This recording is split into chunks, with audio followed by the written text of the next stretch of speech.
শুরুতেই যদি বসিয়ে দিতে পারেন বর্ষাকালেও আপনারা ফুল পেয়ে যেতে পারেন। সেক্ষেত্রে অনেকে আবার কাঁটা লিলিও বলে, মানে কাঁটার মতো কিন্তু ফুটে থাকে, দেখুন আপনিই ফুল ফোটে। শুধু এরা সবথেকে যেটা পছন্দ করে সেটা হচ্ছে বৃষ্টির জল। বৃষ্টির জল। Hello friends, glossy garden YouTube চ্যানেলে আপনাকে আরও একবার স্বাগত জানাই। বন্ধুরা, আজকের ভিডিওটির টাইটেল আর থাম্বনেল দেখে বুঝে গেছেন আজকে আমরা কোন বিষয় নিয়ে আলোচনা করব। একদম ছোট্টভাবে আলোচনা করব, খুব একটা বড় করার কিছু নেই। আমরা এই যে লিলি, এটা হচ্ছে ফুটবল লিলি। এই ফুটবল লিলি কীভাবে আপনারা ফোটাবেন, প্রথমে বলি বাল্ব জাতীয় যে কোনো গাছ, বাল্ব জাতীয়, সেটা রজনীগন্ধা, এশিয়াটিক লিলি, লিলিয়াম বা রেন লিলি বা ফুটবল লিলি, এটা ফুটবল লিলি। এর যে মাটি তৈরি করতে হয় লিলির মাটি, সেটা যেন মাটিতে না বালির ভাগটা বেশি থাকে, অর্থাৎ বাল্ব হচ্ছে এর মেন। এই বাল্ব যদি বসে যায় বা পচে যায় তাহলে কিন্তু ফুল মোটেই পাওয়া যাবে না। তো অবশ্যই বালি মাটি মেশাতে হবে, অর্থাৎ আপনি যদি 30% মাটি নেন তো সেখানে 50% বালি দেবেন আর সামান্য কম্পোস্ট, তবে কম্পোস্ট না দিলেও হবে, যেন জল অপসারণ হয়ে যায়, জল জমে না থাকে। এই দিকটা আমাদেরকে অবশ্যই লক্ষ্য রাখতে হবে। মোটামুটি বেলে দোআঁশ মাটিতে এই গাছকে প্রতিস্থাপন করবেন। এরপর বলি কোন ধরনের কন্দ বসাবেন। এটি একটি পরিণত কন্দ। পরিণত কন্দ হলে কিন্তু প্রথম বছরে ফুল পেয়ে যাবেন, আর যদি ছোট কন্দ বসান গাছ হবে, ফুল সহজে হবে না।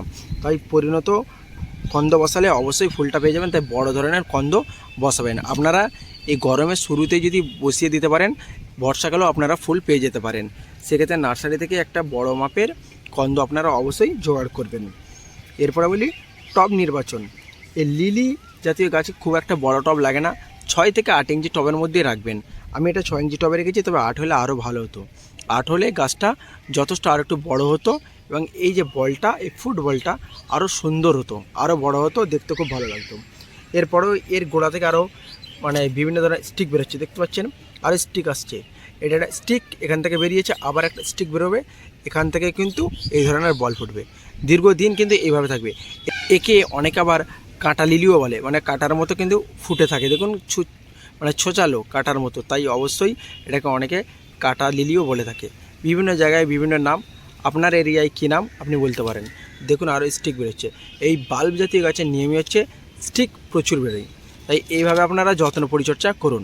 খাবার, সত্যি কথা বলতে গেলে এই গাছে আমি এক ফোঁটা খাবার দিইনি। আর লিলি জাতীয় গাছে, কন্দ জাতীয় গাছে আপনিই ফুল ফোটে। শুধু এরা সবথেকে যেটা পছন্দ করে সেটা হচ্ছে বৃষ্টির জল। বৃষ্টির জল 1 থেকে 2 বার, এই মে মাসে বা এপ্রিল মাসে যে বৃষ্টিগুলো আমাদের এদিকে হয়েছে তাতেই কিন্তু এই গাছটা গ্রো হয়ে গেছে। সিস্টেম এটাও। এখানেও দেখি বাল্ব পড়ে আছে, এটা হচ্ছে এশিয়াটিক লিলি বা অ্যামারিলিস লিলি, এর ভিডিও আমি দিয়েছি আগে। দেখুন সে ফুল ফুটে, সে বাল্ব আস্তে আস্তে মানে সেই গাছ মারা গেছে, এরপরে আবার এখান থেকে স্টিক বেরোবে, আবার ফুটবে। এটা হচ্ছে লিলির নিয়ম। কোনো কিছুই খাবার অতিরিক্ত পছন্দ করে না, তবে এনপিকে জাতীয় খাবার আপনারা এই টবের কিনারা বরাবর কয়েকটি দানা দিয়ে দিতে পারেন। খালি একটু ভালো করে ফলো রাখবেন, জল না জমে। আর রোগ পোকা একদমই নেই, কোনো ধরনের কীটনাশক আমি স্প্রে করিনি। আপনার গাছে কোনো ধরনের কীটনাশক স্প্রে করতে হবে না, প্রয়োজন যদি পড়ে তাহলে যে কোনো কীটনাশক আপনি স্প্রে করে দিতে পারেন। তো বন্ধুরা, এই ছিল আজকের একটি ছোট্ট ভিডিও লিলি গাছ নিয়ে। ভালো লাগলে লাইক, কমেন্ট, শেয়ার করবেন। ধন্যবাদ।